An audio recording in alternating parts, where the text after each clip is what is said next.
Tiba-tiba, aku mendengar suara suling. Aku menemukan sesosok yang berwajah aneh sedang bermain suling, tapi berwujud manusia. Alisnya tebal dan menatapku tajam dengan senyuman. Ketemu lagi di Vena Backpacker. Nah, kali ini kita masih sama ya, masih di segmen cerpen, cerita pendakian. Episode kali ini kita akan ngebawain cerita horor tentunya yang berlangsung di salah satu gunung yang jadi favorit para pendaki ini. Letaknya ada di perbatasan Jawa Tengah dan Jawa Timur. Dimana lagi kalau bukan di Gunung Lawu. Sebelum kalian penasaran, yuk kita mulai aja ceritanya.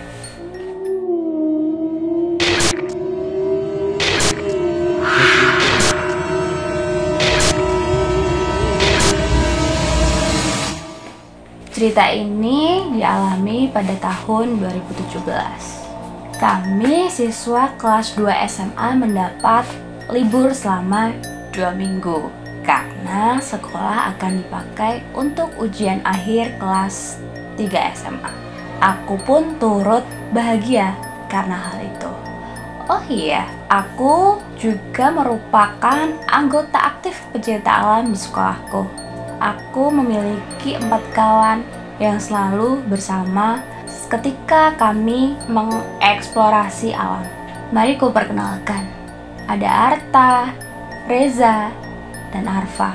Kami semua adalah anak laki-laki. Kami selalu berdampingan ketika mendaki di gunung. Namun kini akan mendaki gunung lagi selagi mendapatkan libur, dan gunung yang kami kunjungi akan sangat menantang. Bro, mantep nih, udah libur aja. Ya cuy, 2 minggu lagi. Ada rencana kagak? Daki gunung lah, kuy. Oke juga sih, tapi yang lebih challenging dong. Naik gunung doang kan udah sering kita. Iya bener, ada usulan gunung nggak? Kami pun sejenak mencari-cari informasi di internet untuk inspirasi tentunya. Gunung apa yang akan kami daki? Dan aku pun menemukan salah satu nama gunung yang cukup terkenal.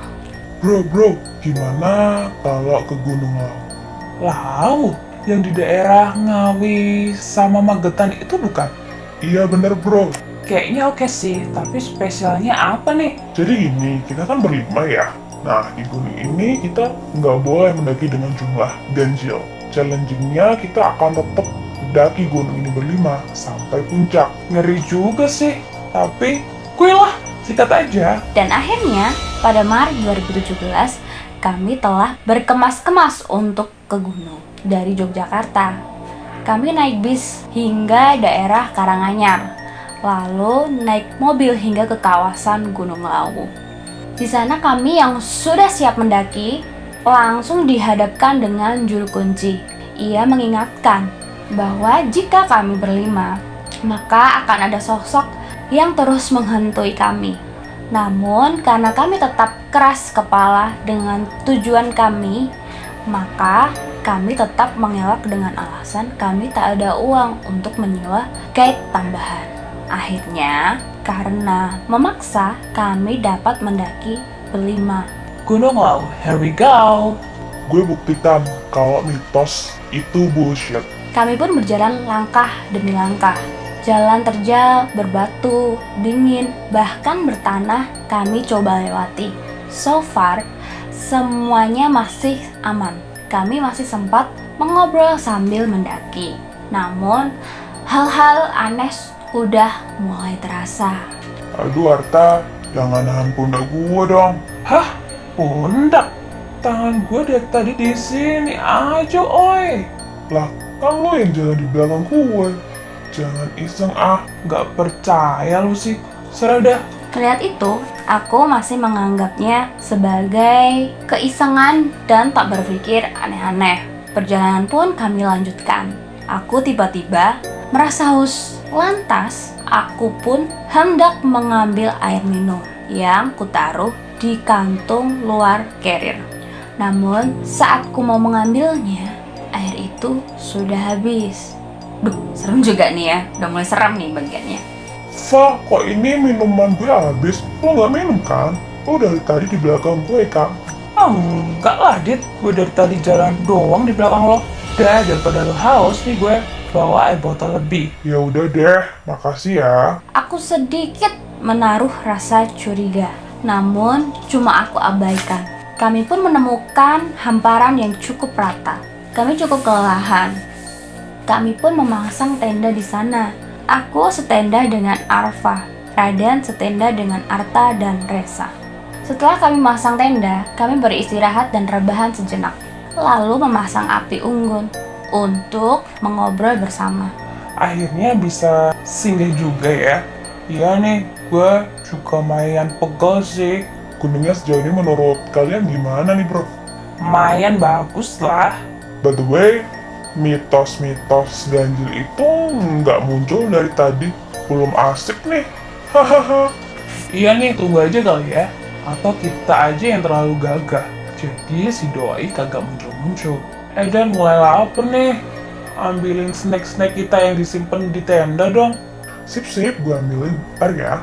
Raden pun bergegas menuju tenda. Namun setelah beberapa menit, ia keluar dengan wajah kebingungan nih. Woi, snacknya kok kagak ada? Perasaan tadi pada dibawa semua dah. Iya nih, loh kok kagak ada? Ada yang sembunyiin ya? Ngaku kagak lah. Kalau disembunyiin, kita mau makan apa? Iya, kok bisa ya? Masa iya setan nyuri ciki sama air? Akhirnya kami tak memakan snack kami karena hilang. Semakin lama suasana semakin sepi nih. Makin sunyi, makin gelap. Tiba-tiba aku mendengar suara suling. Namun dari jarak yang cukup dekat.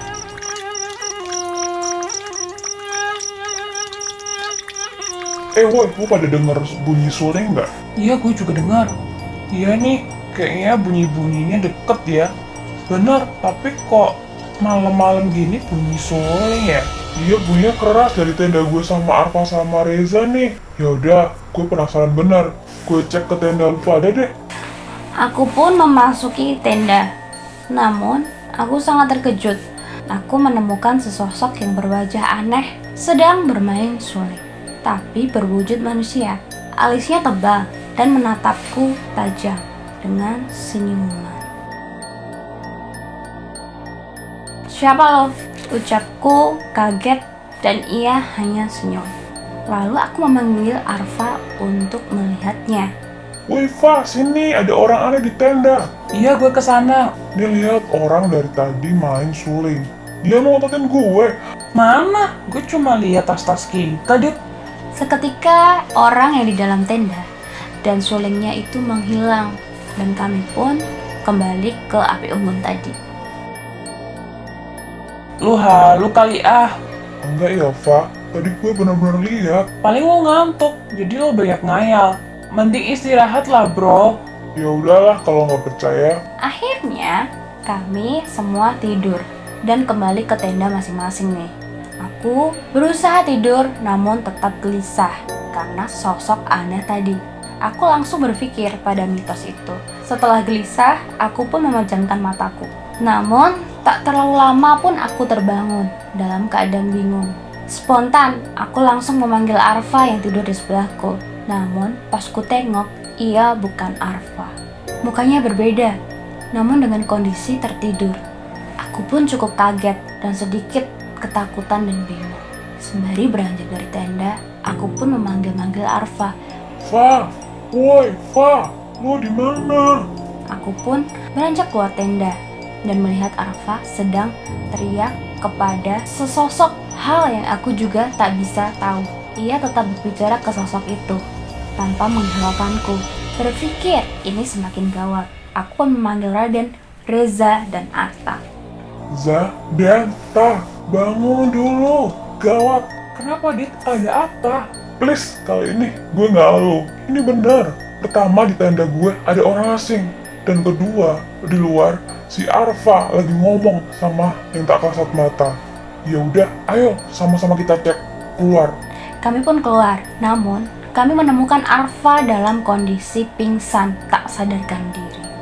Kami semua kaget, lalu Raden dan Reza menjaga Arfa. Sementara aku dan Arta mengecek tendaku. Saat mengecek tenda, semuanya kosong. Tak ada sosok itu lagi. Akhirnya kami hendak keluar tenda lagi. Namun ketika kami melangkah keluar tenda, Arta tiba-tiba terjatuh dan terlihat ketakutan. Woi, siapa lu? Jerit Arta, ketakutan sambil berjatuhan dan ditopang olehku. Lu lihat apa, Tah? Kulihat ada orang mukanya serem banget. Melotot dan setengah mukanya kebakar. Tapi gue nggak lihat apa-apa, Tah. Iya, Dit, sejauh ini kita melihat sosok yang berbeda-beda yang masing-masing dari kita nggak bisa lihat semuanya. Mungkin ini semua karena kita menantang gunung ini, sehingga para penghuni keluar. Mungkin. Gue juga nyesel dan takut banget. Karena dalam kondisi yang sangat mencekam dan menakutkan, dan Arfa juga belum sadar, akhirnya kami memutuskan untuk berdoa dan meminta ampun telah menantang gunung ini. Langit pun semakin cerah, tanda pagi akan tiba. Kami yang sudah sangat menyesal mengakhiri doa kami. Arfa pun terbangun dengan keadaan lemas. Akhirnya kami bergegas untuk merapikan bawaan dan memutuskan untuk turun. Bersyukur sepanjang turun gunung kami tak celaka dan bisa kembali dengan selamat.